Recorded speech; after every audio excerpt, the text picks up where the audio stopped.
Okay, welcome to the first of what will probably be many French cleat tool holder videos. This one is the first one. You maybe remember this one from the original French cleat video I did where I put up the wall or the holders. This one is my oscillating tool. Okay, it holds it with the blade in there, hangs it on the wall. It also has a couple of screws that I put in for additional blades, or this one is a sander disc or pad, sander pad. I do the screws because they're cheap, they're easy, they're fast, and they're strong. Could I do dowels of various sizes and put those in there? Yes, I could. But I use this stuff quite often, so I want to build them strong, I want to build them easy.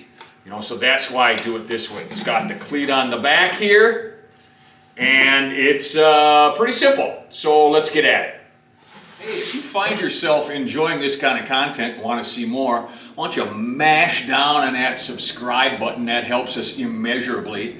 And then maybe punch the like button and give us a thumbs up and maybe comment and stuff. That helps us bring you more content like this. So please do that, it helps a lot.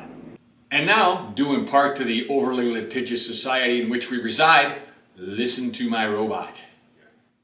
Danger, Will Robinson! Danger! No, Will Robinson! Danger!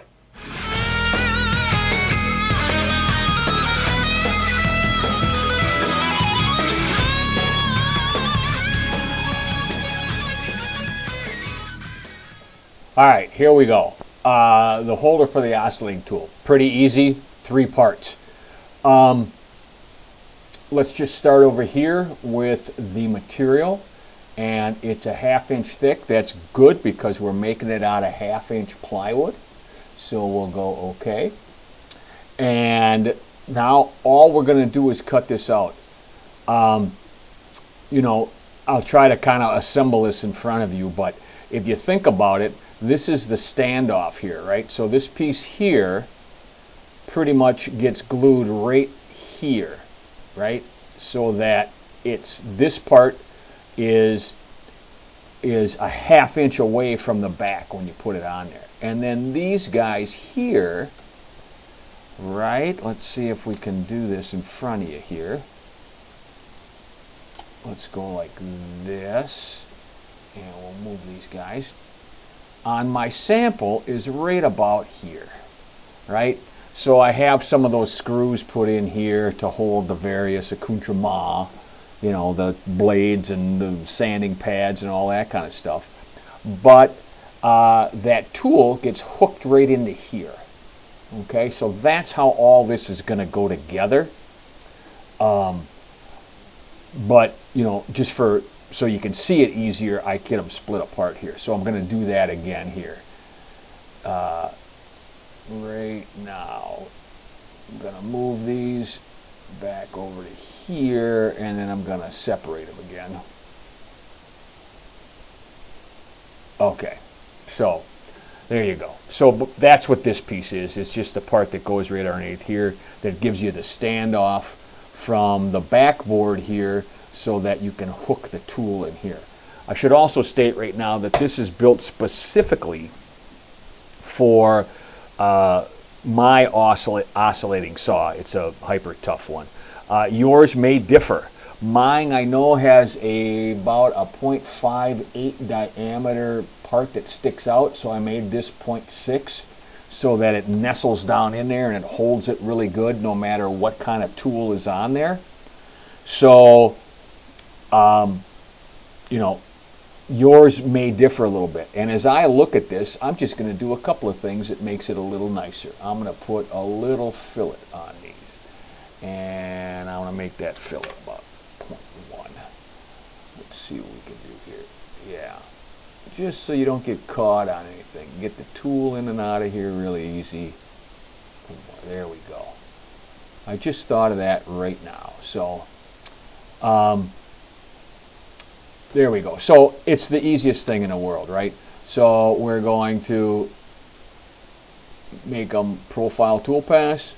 We're going to go a 1/2 inch deep because it's going to cut all the way through. I'm going to use my regular 6mm end mill. We're going to go on the outside because we want this to be the final shape. Okay, I'm not going to put any tabs on these. I don't know how you're holding them. I don't know how you're going to rearrange them to fit whatever piece of scrap plywood you got lying around. So I'm just going to leave no tabs. And I'm going to call this outer profiles. All right. Okay guys, we've reached the point in the video where I give you the free coupon code. If I have done my job correctly, it should be appearing right about here. What you do is you go to the link in the description. That'll take you to the file page on the website, and it will try to charge you for those files. What you do is when you check out, you put in that coupon code, and it will give those files to you for free. They're both in SVG and PDF versions. All I ask in return is that you mash down on the subscribe button, maybe hit the like button, share it with your friends, that kind of stuff. That's it. It's free to do that. What a deal. All right, now back to the video. Get rid of all that stuff. And there you go. That's all it is. There's 3 pieces. Like I said, this goes right about here. This goes on top of that so that this hook part, it has a standoff from the back, and then it attaches. Now, a part that I'm not putting in here is the cleat itself. Okay? I mass produce those. You know, I cut like an 8-foot long section, and then I run it through my radial arm saw. Most people probably use a table saw to put that 45 on there. So I'm not showing that here. You just cut it to length. Another thing I should say right now is that you don't need to see this CNC this thing out. I mean, you could cut this so easy. You know, on your table saw, band saw, radial arm saw, whatever. This is just a piece of 1/2-inch plywood that is 11 by 12. This is a piece of 1/2-inch plywood that is 3 by 2. This piece you may want to CNC out, or you know, you can do it by hand any number of ways. This is 3 inches wide, 4 inches long, and it's got this little cutout in there. You can do a lot of stuff with a CNC if you're cutting them out, you know, like you put those little radiuses on the corner that I just showed you. But you can certainly make it by hand. Probably most of you that make this will make it by hand if you're only making one, right? If you're making more than one, maybe you get a bigger piece of plywood and batch them out, whatever. But that is as easy as it is. It takes this machine 2 minutes and 14 seconds to cut all that stuff out. And I know just because it's going lengthwise that that is pretty close. It's about 2 minutes and 14 seconds to cut this stuff out. So that's as easy as it can get. Let's go out in the shop and grind this thing out. Okay, 1/2-inch plywood, looks good. I'm just gonna start it, it'll grind it out, looks like 2 minutes, 18 seconds. Then we'll kind of deburr it, sand it a little bit, and put her together. There you have it. My first French cleat tool holder. It works. That's about all I'm going to say about it. I do like the screws. They're easy to do. They're made out of hardened steel, so they're never going anywhere. And they got a little lip on them so stuff doesn't fall off.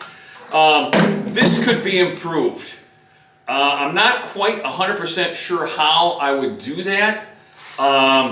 Maybe do it more like the angle grinder one where there's a little piece that just comes up right in here, so no matter what kind of blade or sanding pad or whatever you have on there, it would hook on. But this is completely usable.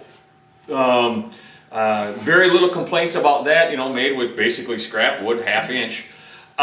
It does work, but learning curve was steep for me on this one. If I had it to do over, I would do things a little different, mostly having to do with hanging this thing on, and then maybe some kind of cord wrap somewhere. I don't know.